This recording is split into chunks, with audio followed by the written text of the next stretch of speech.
দীর্ঘ অপেক্ষার পর প্রকাশ করা হলো জাহাঙ্গীরনগর বিশ্ববিদ্যালয়ের কেন্দ্রীয় শিক্ষার্থী সংসদ জাকসুর নির্বাচনের 5টি হলের অনানুষ্ঠানিক ফলাফল।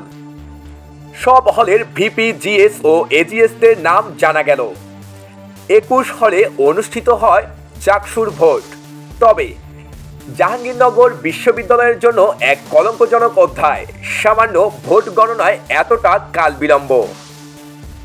এই কাল বিলম্বের কারণ কি শিবিরকে হারানো? ভিডিওতে যে ফলাফল প্রকাশ করা হবে তা হল সংসদের ফলাফল, কেননা শিবির প্যানেল দিয়েছে কেন্দ্রীয় সংসদে।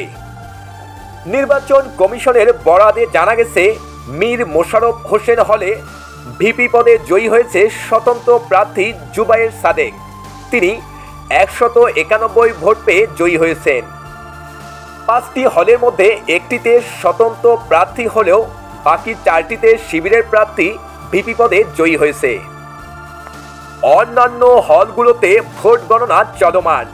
ডিজিটাল যুগে যেন অ্যানালগ, আমজনতা খাইবে ঠক।